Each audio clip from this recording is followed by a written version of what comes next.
Hello friends, വണ്ടി Hyundai വെർണയാണ്. Verna ഡീസലാണ്, old മോഡലാണ് വണ്ടി. വണ്ടി ഏകദേശം 1,42,000 കിലോമീറ്റർ ഓടിയിട്ടുണ്ട്. അത് കണ്ണൂരിൽ നിന്ന് വന്ന വണ്ടിയാണ്. അപ്പോൾ ഇതിൽ കംപ്ലൈൻ്റ് എന്ന് പറഞ്ഞു കഴിഞ്ഞാൽ ഇതിൻ്റെ വണ്ടി റണ്ണിങ്ങിൽ പോയിക്കൊണ്ടിരിക്കുമ്പോൾ ഒരു ഇടുപ്പ് വരുന്നുണ്ട്. ഇടുപ്പെന്ന് മാത്രമല്ല, നമ്മൾ ആക്സിലേഷൻ ഒന്ന് പയ്യെ എടുത്തിട്ട് വിടുമ്പോൾ വണ്ടി ഒരു കുത്തൽ നമ്മൾ ഓടിച്ച് നോക്കുമ്പോൾ അത് കറക്റ്റായിട്ട് ആ ഒരു കംപ്ലൈൻറ്റ് കിട്ടുന്നുണ്ട്. കസ്റ്റമർ കംപ്ലൈൻ്റ് ആണ്. അപ്പോൾ അതെന്താണെന്ന് നോക്കണം. ബാക്കി 3 മൗണ്ട് മാറ്റി, ട്രാൻസ്മിഷൻ മൗണ്ട് മാത്രം മാറ്റിയിട്ടില്ല. അതെന്താ മൗണ്ടിങ് കറക്റ്റ് ആകാത്തത് കൊണ്ട് അത് മാറ്റാൻ പറ്റിയിട്ടില്ല എന്നാണ് കസ്റ്റമർ പറഞ്ഞത്. അത് മാത്രമല്ല, ഒരു 60-70 കിലോമീറ്റർ സ്പീഡ് പോകുമ്പോൾ മാറ്റി ഇവിടുന്ന് ബോഡി ഒരു ബുറന്നൊരു സൗണ്ടും ഉണ്ട്. മൗണ്ട് മാറ്റിയിട്ട് ആ ഒരു സൗണ്ട് വരുന്നുണ്ടെന്ന് പറഞ്ഞു. പക്ഷേ എനിക്ക് ഓടിച്ചതിൽ മൗണ്ടായിട്ട് തോന്നുന്നില്ല. എനിക്കതിൻ്റെ എന്തോ ഒരു ഇൻ്റർകൂളറോ ഇനിയിപ്പോൾ എഞ്ചിൻ്റെ ടോപ്പ് കവറോ അങ്ങനെയൊക്കെ ലൂസായിട്ടുള്ളൊരു സൗണ്ട് മാതിരിയാണ് കിട്ടുന്നത്. ഒരു ബോൾട്ടും ഇല്ല ടോപ്പ് കവറിൽ. അപ്പോൾ അതൊക്കെ ഒന്ന് ക്ലിയർ ആക്കാനുണ്ട്. പിന്നെ ടെർബോയുടെ അവിടെ നിന്ന് ഓയിൽ ലീക്ക് ഉണ്ട്. കസ്റ്റമറുടെ കംപ്ലയിൻ്റ് ആണ്, ഞാൻ നോട്ട് ചെയ്ത് വെച്ചാണ്. ടെർബോ ഓയിൽ ലീക്ക് ഉണ്ട്. പിന്നെ EGR മാനിഫോൾഡ് അയച്ച് ക്ലീൻ ചെയ്യണം. പിന്നെ വാൾക്കോർ പാക്കിങ്ങിന് ലീക്ക് ഉണ്ട്. ഇതൊക്കെ കസ്റ്റമർ കംപ്ലയിൻ്റ് ആണ്, നമ്മൾ ചെക്ക് ചെയ്തിട്ടില്ല. പിന്നെ ഓയിൽ ലീക്ക്, പിന്നെ ക്ലച്ച് സെറ്റ് മാറാനുണ്ട്. ഇതിനകത്ത് ക്ലച്ച് പെഡൽ നല്ല ഹാർഡുണ്ട്. അതുപോലെ ഫസ്റ്റും സെക്കൻഡും ഒക്കെ ഇടുമ്പോൾ നല്ല ടൈറ്റും ഉണ്ട്. അതുപോലെ തന്നെ ക്ലച്ചിൻ്റെ കേബിളും ഇതിനകത്ത് മാറണം. പിന്നെ വരുന്നത് ഫ്രണ്ട് കാലിപ്പറിൻ്റെ സൗണ്ടും സസ്പെൻഷൻ സൗണ്ടും ഫ്രണ്ടിൽ നിന്ന് വരുന്നുണ്ട് ഓടിച്ച് നോക്കുമ്പോൾ. അതെന്താണെന്നുള്ളത് ചെക്ക് ചെയ്യണം. കൂടുതലായിട്ടും കാലിപ്പറിൻ്റെ പിന്നിൻ്റെ സൗണ്ട് തന്നെ ആയിരിക്കും, അതെന്താണെന്നുള്ളത് നോക്കണം. പിന്നെ ഇതിൻ്റെ ഒരു സ്റ്റിയറിങ്ങിൻ്റെ കവറിനൊരു ചെറിയൊരു ആട്ടം ഉണ്ട് അതല്ലേ. അപ്പോൾ ഇതൊന്ന് ക്ലിയർ ചെയ്യാനുണ്ട്. മൈന്യൂട്ട് വർക്കുകളാണ്. പിന്നെ അതിലിരിക്കുന്ന ഫ്യൂസുകൾ കംപ്ലീറ്റും ഇപ്പോൾ ഡയറക്റ്റ് കൊടുത്തിരിക്കുക. അപ്പോൾ അതൊന്ന് ഫ്യൂസുകളൊക്കെ കറക്റ്റായിട്ട് എല്ലാം ഫിറ്റ് ചെയ്യണം. പിന്നെ AC-യുടെ ഫാന് വന്നിട്ട് ഫസ്റ്റും സെക്കൻഡും പോർഷൻ മാത്രമേ വർക്ക് ചെയ്യുള്ളൂ, ബാക്കിയതും വർക്ക് ചെയ്യുന്നില്ല എന്ന് പറഞ്ഞു. അതെന്തായാലും നോക്കാം നമുക്ക്. അത് എമർജൻസിയില്ല, ചെറിയ വർക്കാണെന്നുണ്ടെങ്കിൽ മാത്രം ചെയ്താൽ മതി എന്നുള്ളതാണ് കസ്റ്റമർ പറഞ്ഞിരിക്കുന്നത്. പിന്നെ വന്നിരിക്കുന്നത് ഫുൾ ചെക്കപ്പ് എടുക്കണം. ഗിയറിൻ്റെ കേബിൾ ഇത്രയും കംപ്ലൈൻ്റ് ആണ്. ഇതാ വരുന്നതായിരുന്നു. ഇതാണ് ഇത്രയും കംപ്ലൈൻ്റ് ആണ് ഇപ്പോൾ ഇതിനകത്ത് ഉള്ളത് കസ്റ്റമറിൻ്റെ. ബാക്കി നമുക്ക് എന്താണെന്നുള്ളത് ചെക്ക് ചെയ്യാം. ഇതല്ല വാൾക്കർ പാക്കിങ്ങിൽ നിന്ന് ഹെവി ആയിട്ട് ലീക്ക് വരുന്നുണ്ട്. പിന്നെ ടൈമിങ് ഇത് അയച്ച മാതിരി തോന്നുന്നുണ്ട്, റീപേസ്റ്റ് ചെയ്ത മാതിരി ഒരു ഫീലിംഗ് കിട്ടുന്നുണ്ട്. അപ്പോൾ കസ്റ്റമർ അത് നോക്കാനാണ് പറഞ്ഞിട്ടുള്ളത്. എന്തായാലും അത് നോക്കാം നമുക്ക്. ഇതെല്ലാം അഴിക്കുമ്പോൾ അതും കൂടെ നോക്കിയിട്ട് എന്താണെന്ന് നോക്കിയിട്ട് ചെയ്യാം. പിന്നെ ഇതല്ല, ഈ ഒരു കവറ് ഫുള്ള് ബോൾട്ട് ഇല്ല, ഇവിടെ ഫുള്ള് ലൂസാണ്. അതിൻ്റെ ഉള്ളിലുള്ള ത്രെഡ് പോയിട്ടാണ് ആ ബോൾട്ട് ഇടാത്താണെന്ന് തോന്നുന്നുണ്ട്. അതെന്താണെന്നുള്ളത് നോക്കിയിട്ട് നമുക്കതൊന്ന് ആദ്യം ഒന്ന് പുഷ് എന്തെങ്കിലും വെച്ചിട്ട് നമുക്ക് ഓടിച്ച് നോക്കാം. കംപ്ലയിൻറ്റ് സോൾവ് ആകുകയാണെങ്കിൽ പിന്നെ നമുക്കത് മാറ്റി പിടിക്കുക, എന്തെങ്കിലും വേറെ കാര്യങ്ങൾ ചെയ്താൽ മതി. പിന്നെ ഫ്യൂസ് ബോക്സ് ഉണ്ട്. ഫ്യൂസ് ബോക്സിൽ ഒരു ഫ്യൂസും ഇല്ല. ഒരു 10 ആമ്പിയറിൻ്റെ ഫ്യൂസാണ്. അത് 10 എടുക്കേണ്ടത്, 80 കിടക്കേണ്ടത്. 10 ആമ്പിയറിൻ്റെ ഫ്യൂസാണ് ഇട്ടിരിക്കുന്നത്. ആ ക്ലോക്ക് പ്ലഗിലേക്ക് വരുന്നതാണ്.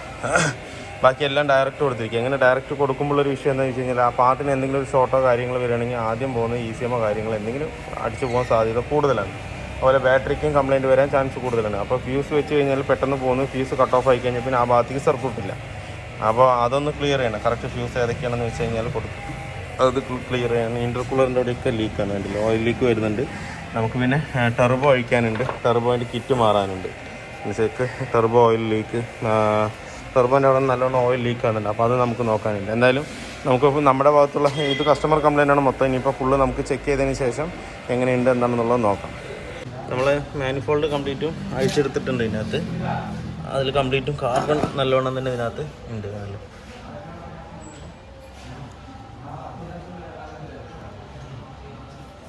അതുപോലെ തന്നെ EGR വാൾവ് വരുന്ന പൈപ്പിൻ്റെ ഭാഗം ഫുൾ അടഞ്ഞിരിക്കുകയാണ് അതിനകത്ത്. എത്രത്തോളം അടവ് അതിനകത്ത് ഉണ്ട്. നമുക്കിനി ഇത് മൊത്തം അഴിച്ചൊന്ന് ക്ലീൻ ചെയ്യാം. EGR വാൾവിൽ നിന്ന് വരുന്ന എക്സോസിൻ്റെ പൈപ്പാണ് ഇവിടെ നമുക്ക് മൗണ്ട് ചെയ്യേണ്ടത്. അപ്പോൾ അത് ചെറിയൊരു ഹോൾ മാത്രമേ ഉള്ളൂ, ബാക്കി ഫുള്ള് ക്ലോസ്ഡാണ്. മൊത്തത്തിൽ നമുക്കൊന്ന് അഴിച്ച് ക്ലീൻ ചെയ്തെടുക്കാം. ഇപ്പോൾ വെർണയുടെ നമ്മൾ EGR മാനിഫോൾഡ് കംപ്ലീറ്റ് ആയിട്ട് ഇപ്പോൾ അഴിച്ചിട്ടുണ്ട്. അതുപോലെ തന്നെ ടെർബോവും അഴിച്ച് മാറ്റിയിട്ടുണ്ട്. ഇപ്പോൾ ടെർബോ അതിൻ്റെ കിറ്റ് മാറാൻ കൊടുക്കണം. എന്താ വെച്ച് കഴിഞ്ഞാൽ ഒരു ഹെവി ഓയിൽ ലീക്ക് ഉണ്ട് അതിനകത്ത്. അതുപോലെയല്ല അതിൻ്റെ കോർ നല്ല പ്ലേ ഉണ്ട്. അപ്പോൾ അത് ചെയ്യണം. പിന്നെ ഇതിലേക്ക് വരുന്നത് നമുക്ക് കംപ്ലീറ്റ് ആയിട്ട് പുറമേ തന്നെ ഒരു വേസ്റ്റ് എന്തെങ്കിലുമൊക്കെ ഇട്ടിട്ട് കംപ്ലീറ്റ് ആയിട്ട് എടുക്കാം. ഹെഡ് നമുക്ക് അങ്ങനെ ക്ലീൻ ചെയ്യാൻ കഴിയില്ല, അവിടെ നിന്നിട്ട് പക്കയായിട്ട് ചെയ്യാം. ഇനിയിപ്പോൾ നമുക്ക് ഇതിൻ്റെ ഗിയർ ബോക്സാണ് ഇറക്കാനുള്ളത്. ഗിയർ ബോക്സ് ഇറക്കി ക്ലച്ചും മാറ്റാനുണ്ട്. അതുപോലെ തന്നെ ക്ലച്ചിൻ്റെ കേബിളുകളും കംപ്ലീറ്റ് ഇതിനകത്ത് മാറ്റാനുണ്ട്. ടർബോ നമ്മൾ അഴിച്ച് വെച്ചിട്ടുണ്ട്. ഇനിയിപ്പോൾ ടർബോ കോർ കിറ്റ് മാറ്റാൻ ഇനിയിപ്പോൾ കൊടുക്കണം. അത് ഇതാണ് ടർബോ വരുന്നത്. അവിടെയൊക്കെ നല്ല ഹെവി ഓയിൽ ലീക്കാണ് വരുന്നത്.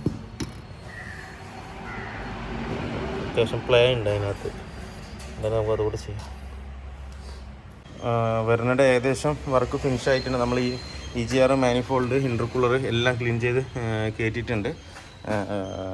ഇനിയിപ്പോൾ നമുക്കുള്ളത് ഇതിൻ്റെ ടെർബോൻ്റെ കിറ്റ് മാറിയതുണ്ടല്ലേ, ടെർബോൻ്റെ കിറ്റ് മാറി സെറ്റാക്കിയിട്ടുണ്ട്. എന്താ വെച്ചാൽ കിറ്റായിരുന്നു വീക്ക്, കിറ്റ് മാത്രം മാറ്റിയിട്ടുണ്ട്. കോറിന് വലിയ കുഴപ്പമില്ല. പിന്നെ നമുക്കുള്ള വാൾ കവർ പാക്കിങ് അഴിക്കാനാണുള്ളത്. പക്ഷേ വാൾ കവർ പാക്കിങ് അഴിക്കണമെങ്കിൽ നോസിൽ അഴിക്കണം. നോസിലിപ്പോൾ 2 മാത്രമേ നമുക്ക് ഫ്രീ ആയിട്ടുള്ളൂ. എന്നുണ്ടല്ലേ, 2 നോസിൽ ഫ്രീ ആയിട്ടുള്ളൂ. ബാക്കിയുള്ളതൊക്കെ ഫുൾ ടൈറ്റിൽ നിൽക്കുകയാണ്. ഒന്നുകൂടെ നമ്മൾ WD-40 അടിച്ച് വെച്ചിട്ടുണ്ട്. ഒന്നുകൂടെ നമുക്കത് അഴിച്ച് നോക്കണം. അഴിച്ചാൽ മാത്രമേ നമുക്ക് വാൾ കവർ പാക്കിങ് മാറ്റാൻ പറ്റുള്ളൂ. എന്നാൽ നോസിൽ പുറത്തെടുക്കണം. പുറത്തെടുത്താൽ മാത്രമേ അഴിക്കാൻ പറ്റുള്ളൂ. പിന്നെ ക്ലച്ചിൻ്റെ വർക്കും ഏകദേശം ഫുള്ളി കംപ്ലീറ്റ് ആയിട്ടുണ്ട്. പിന്നെ ഒരു മൗണ്ട് കസ്റ്റമർ എടുത്തിട്ട് വന്നാണ്.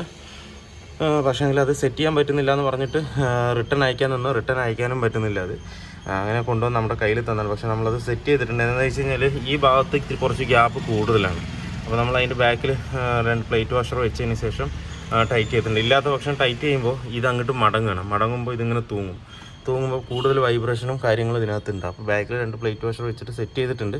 നമുക്കൊന്ന് നോക്കാം. നോക്കിയിട്ട് കിട്ടിയില്ല എന്നുണ്ടെങ്കിൽ പിന്നെ എന്തായാലും മാറ്റണം. ഇതില്ലാന്നുണ്ടെങ്കിൽ ഇത് ലോസാണ്. ഈ മൗണ്ട് ഒന്നും ചെയ്യാൻ പറ്റില്ല, റിട്ടേൺ എടുക്കാൻ പറ്റില്ല. അപ്പോൾ അതുകൊണ്ട് ആ മൗണ്ടിൽ തന്നെ നമ്മൾ സെറ്റ് ചെയ്യാൻ നോക്കിയിട്ടുണ്ട്. സ്റ്റാർട്ട് ചെയ്താൽ അതിൻ്റെ വൈബ്രേഷനും കാര്യങ്ങളും പക്കയായിട്ട് നമുക്ക് അറിയാൻ പറ്റുള്ളൂ. എന്താ വെച്ച് കഴിഞ്ഞാൽ കുറച്ചൊരു ഓടുമ്പോൾ കിടക്കുന്നുള്ളൊരു സൗണ്ട് ഇതിനകത്ത് വരുന്നുണ്ട്. അപ്പോൾ അതെന്തായാലും നോക്കാം. പിന്നെ ഇതിനകത്ത് നമുക്ക് ക്ലച്ചും കാര്യങ്ങളൊക്കെ കംപ്ലീറ്റും റിലീസ് ബെയറിംഗ് കംപ്ലീറ്റും മാറിയിട്ടുണ്ട്. ഇതാണ് ഇപ്പോൾ നമ്മൾ വെർണയിൽ മാറ്റിയ ക്ലച്ച് എന്ന് പറയുന്നത്. നല്ല പക്കയായിട്ട് ബേണായിട്ടുണ്ട്. അടിപൊളിയായിട്ട് ബേണായിട്ടുണ്ട്. അതില്ലേ ഇതുപോലെ തന്നെ ഫ്ലൈവീലുണ്ട്. ഫ്ലൈവീൽ നമ്മൾ എമറി ഇട്ട് കറക്റ്റായിട്ട് സ്മൂത്ത് ചെയ്തിട്ടുണ്ട്. അതുപോലെ തന്നെ ഫിംഗറും ഇതിൻ്റെ നല്ലോണം ഡാമേജാണ്. പിന്നെ ഇത് ക്ലച്ചും ഫുള്ള് കംപ്ലീറ്റ് തേഞ്ഞു പോയിട്ടുണ്ട്. ഈ സൈഡ് വേണ്ട, കംപ്ലീറ്റ് പോയിട്ടുണ്ട്. ഇതിൽ ഓയിൽ വരുന്നത് PHC എന്ന് പറയുന്ന കമ്പനിയാണ് ഇതിനകത്ത് ഓയിൽ വരുന്നത്. ഹുണ്ടായിയുടെ മിക്കവാറും എല്ലാ ക്ലച്ചും PHC തന്നെ ആയിരിക്കും. ഇപ്പോൾ നമ്മൾ എടുത്തിരിക്കുന്ന വാല്യൂയുടെ ക്ലച്ചാണ് ഇതിനകത്ത് കയറ്റിയിരിക്കുന്നത്. അല്ലേ, വാല്യൂയുടെ ക്ലച്ചാണ് നമ്മൾ ഇതിനകത്ത് കയറ്റിയിരിക്കുന്നത്. അതുപോലെ റിലീസ് ബെയറിംഗ് നമ്മൾ ഒറിജിനൽ തന്നെ എടുത്തിട്ടുണ്ട്. പിന്നെ ഇതാണ് പഴയ മൗണ്ട് ഇതിൻ്റെ. എന്തായാലും നമ്മൾ ഇനിയിപ്പോൾ അതിൽ ബെൻഡിങ് ഉള്ളതെന്ന് പറഞ്ഞു കഴിഞ്ഞാൽ ഇനി കുറച്ച് ഫിറ്റിങ്സും കൂടെ ഉണ്ട്. എന്ന് വെച്ച് കഴിഞ്ഞാൽ ടർബോൻ്റെ ഭാഗം കുറച്ച് ഫിറ്റ് ചെയ്യാനുണ്ട്, വാൾ കവർ പാക്കിങ് മാറാനുണ്ട്. അപ്പോൾ അതും കൂടെ ചെയ്തിട്ട് നമുക്ക് ഓടിച്ച് നോക്കാം വണ്ടിയുടെ പെർഫോമൻസ് എങ്ങനെയുണ്ടെന്ന്.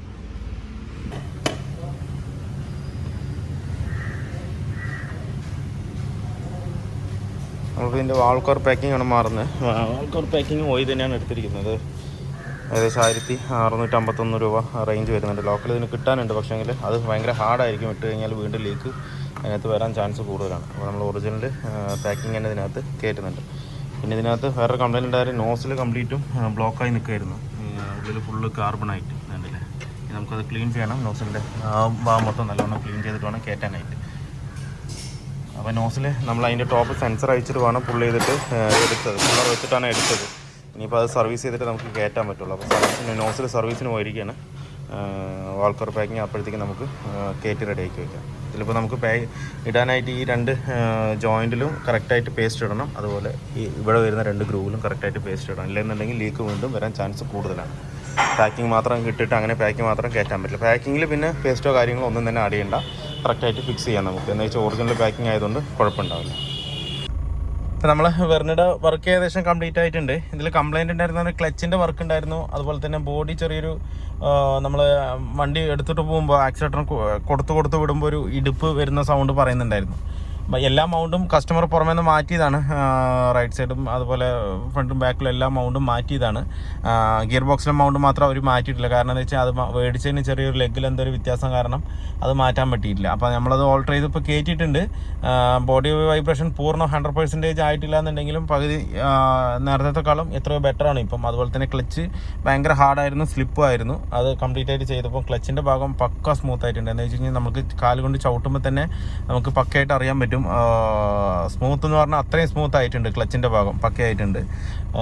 പിന്നെ വൈബ്രേഷൻ മാത്രം റൈറ്റ് സൈഡിൽ നിന്ന് എനിക്ക് ചെറിയൊരു വൈബ്രേഷൻ വീണ്ടും വരുന്നത് പോലെ നല്ലൊരു ഫീൽ ആകുന്നുണ്ട്. എന്താ വെച്ചാൽ എഞ്ചിൻ മൗണ്ട് അവർ മാറ്റിയത് കാരണം നമുക്ക് ഇനി അതിലൊരു ഓപ്ഷൻ ഇല്ല മാറ്റാനായിട്ട്. പക്ഷേ ഇട്ടത് ജെന്യൂൺ ആണോ എന്താണെന്നുള്ളത് എനിക്ക് നോക്കിയിട്ട് കിട്ടണമില്ല. റൈറ്റ് സൈഡിൽ മാത്രം ചെറിയൊരു നോയ്സ് അതിനകത്ത് വരുന്നുണ്ട്. അതെന്താണെന്നുള്ളതൊന്ന് ഒന്നുകൂടെ എനിക്ക് നോക്കണം. അതുപോലെ ഗിയർ ബോക്സ് സൈഡിൽ നിന്ന് ചെറിയൊരു സൗണ്ട് ടിക്ക് ടിക്കുന്നൊരു സൗണ്ടും വരുന്നുണ്ട്. ബാക്കി എഞ്ചിൻ പരമായിട്ടുള്ള ബാക്കിയെല്ലാം സ്മൂത്തായിരുന്നു. ബ്ലാക്ക് സ്മോക്ക് ഹെവി ആയിട്ട് തള്ളുണ്ടെന്ന് പറഞ്ഞിട്ടുണ്ടായിരുന്നു കസ്റ്റമർ. അപ്പോൾ നമ്മളത് EGR മാനിഫോൾഡൊക്കെ ക്ലീൻ ചെയ്തപ്പോൾ പുള്ളിങ് ആയിട്ടുണ്ട് ഇപ്പം. എന്താ വെച്ച് കഴിഞ്ഞാൽ EGR ഒക്കെ നല്ല ബ്ലോക്ക് ഉണ്ടായിരുന്നു. EGR മാനിഫോൾഡൊക്കെ നല്ല ബ്ലോക്ക് ഉണ്ടായിരുന്നു. അപ്പോൾ അതും കൂടെ ക്ലീൻ ചെയ്തപ്പോൾ വണ്ടി ഓടിക്കാൻ നല്ല സ്മൂത്ത് ആയിട്ടുണ്ട്. ഇനി ചെറിയൊരു ഈ വൈബ്രേഷൻ്റെ കാര്യം കൂടെ ഒന്നുകൂടെ ക്ലിയർ ആക്കിയിട്ട് വേണം കൊടുക്കാനായിട്ട്, എന്നാലേ വണ്ടി പെർഫെക്റ്റ് ആവുള്ളൂ. അതുപോലെ സസ്പെൻഷൻ്റെ ഭാഗമൊക്കെ കസ്റ്റമർ തന്നെ മാറ്റി എന്നാണ് പറഞ്ഞത്. അപ്പോൾ അതിലൊന്നും വലിയ പണി ഉണ്ടായിരുന്നില്ല. ഒരു സ്റ്റിയറിംഗ് ബോൾജുണ്ട് എന്തുകൊണ്ട് കാരണം മാത്രമേ ഇതിനകത്ത് മാറിയിട്ടുള്ളൂ. ബാക്കി ഓയിൽ ലീക്കിൻ്റെ കാര്യമാണ് പറഞ്ഞത്. വാൾ കവർ പാക്കിംഗ് ലീക്ക്, പിന്നെ വേറെ ചെറിയൊരു ഭാഗത്തു നിന്ന് ഒരു ചെറിയൊരു ലീക്ക് ഉണ്ടായിരുന്നു. ആ ലീക്കും കാര്യങ്ങളൊക്കെ കംപ്ലീറ്റ് ആയിട്ട് അറസ്റ്റ് ചെയ്തിട്ടുണ്ട്. പിന്നെ വാൾ കവർ നമുക്ക് മാറ്റേണ്ടി വന്നു. വാൾ കവറിൽ ലീക്ക് വരാൻ കാരണം ചെറിയൊരു ക്രാക്ക് ഉണ്ടായിരുന്നു അതിനകത്ത്. അപ്പോൾ നമ്മളത് വാൾ കവർ സെക്കൻഡ് ഹാൻഡ് യൂസർ മേടിച്ചിട്ട് മാറ്റി കൊടുക്കുകയാണ് ചെയ്തത്. ചെറിയൊരു ക്രാക്ക് ഉള്ളത് കാരണം പിന്നെ അത് തന്നെ ഇട്ട് നോക്കുമ്പോൾ ചെറിയൊരു ലീക്ക് അതിനകത്തുനിന്ന് വരുന്നുണ്ടായിരുന്നു. നമ്മൾ വേറെ മേടിച്ച് സെറ്റ് ചെയ്തിട്ട് വാൾ കവർ പാക്കിങ് അതിനകത്ത് മാറ്റുകയാണ് ചെയ്തത്. ആദ്യം തന്നെ മാറ്റി നോക്കിയിട്ട് സ്റ്റാർട്ട് ചെയ്തപ്പോഴാണ് ഈ ലീക്ക് ചെറുതായിട്ട് വന്നതായിട്ട് കിട്ടിയത്. പിന്നെ നമുക്ക് അതും കൂടെ അതിനകത്ത് മാറ്റേണ്ടി വന്നു. എൻജിൻ പരമായിട്ടും ബാക്കിയുള്ള എല്ലാം സസ്പെൻഷൻ സൗണ്ട് എല്ലാം പക്കയായിട്ടുണ്ട്, നല്ല സ്മൂത്ത് ആയിട്ടുണ്ട്. ഇപ്പോൾ വണ്ടി ഓടിക്കാൻ തന്നെ നല്ലൊരു ഫീലിംഗ് കിട്ടുന്നുണ്ട്. കാല് കൊടുക്കുന്നതിനനുസരിച്ച് നല്ലൊരു പെർഫോമൻസും വണ്ടിക്കകത്ത് നല്ലവണ്ണം നമുക്ക് ഫീൽ ചെയ്യുന്നുണ്ട്. പിന്നെ ഇതിൻ്റെ നോസിൽ നമുക്ക് അഴിച്ചിട്ട് കിട്ടാൻ ചെറിയൊരു പ്രയാസം ഉണ്ടായിരുന്നു. പിന്നെ പുള്ളറൊക്കെ ഇട്ടിട്ട് പുള്ള് ചെയ്തിട്ടാണ് ചെയ്തിരിക്കുന്നത്. അതുകൊണ്ട് നമുക്ക് നോസിൽ സർവീസ് ചെയ്തിട്ടിട്ടുണ്ട് ഇപ്പം. അപ്പോൾ ചെറിയൊരു സ്മോക്ക് ഉണ്ട്, അത് കുറച്ച് ഓടിയാൽ തന്നെ സെറ്റ് ആവുള്ളൂ. ചെറിയൊരു സ്മോക്ക്, വലുതായിട്ടല്ല, ചെറിയൊരു സ്മോക്ക് വന്നുകൊണ്ടിരിക്കുന്നുണ്ട്. അത് ഇനിയിപ്പോൾ കുറച്ച് ഓടി അതിൻ്റെ എയർ ഗ്യാപ്പൊക്കെ സെറ്റായി വരുമ്പോൾ തന്നെ കറക്റ്റായിട്ട് സീറ്റിംഗ് ആവുള്ളൂ. അത് നോസിലിൻ്റെ കാര്യം. അത് ഈ വണ്ടിയല്ല, നമ്മൾ സെറ്റ് ആണെന്നുണ്ടെങ്കിൽ ഏത് വണ്ടിയാണെന്നെങ്കിലും ചെയ്ത് കഴിഞ്ഞാൽ കുറച്ച് റണ്ണാക്കാൻ വിടണം. ഒരു ഏകദേശം ഒരു 300-400 കിലോമീറ്ററെങ്കിലും ഓടണം, എന്നാലേ അത് പക്ക ക്ലിയർ ആവുകയുള്ളൂ. അതിൻ്റെ പൊല്യൂഷനും പുകയും സ്മോക്കും ആ എഞ്ചിൻ്റെ സ്മൂത്ത്നെസ്സൊക്കെ പക്കയായിട്ട് വരുള്ളൂ. വലുതായിട്ടൊന്നും പ്രശ്നമില്ല, ചെറിയൊരു സ്മോക്ക് അതിനകത്ത് വരുന്നുണ്ട്. അത് കറക്റ്റ് സെറ്റ് ആയിക്കോളും.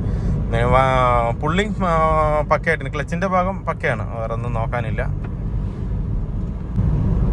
അപ്പോൾ വീഡിയോ എല്ലാവർക്കും ഇഷ്ടമായിരുന്നു ലൈക്ക് ചെയ്യുക, ഷെയർ ചെയ്യുക, അതുപോലെ തന്നെ സബ്സ്ക്രൈബ് ചെയ്യാതെയാണ് വീഡിയോ കാണുമെങ്കിൽ ഒന്ന് സബ്സ്ക്രൈബ് ചെയ്ത് സപ്പോർട്ട് ചെയ്യുക. അപ്പോൾ മറ്റൊരു വീഡിയോയിലേക്ക് കാണുന്നവരെ എല്ലാവർക്കും ബൈ.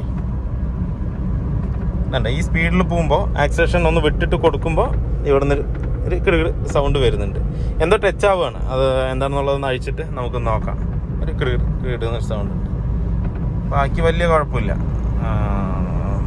എന്തായാലും അതും കൂടെ നോക്കി ക്ലിയർ ആക്കി കൊടുക്കാം. ബാക്കി വാണിംഗ് ലൈറ്റ് കാര്യങ്ങളെല്ലാം പക്കയാണ്.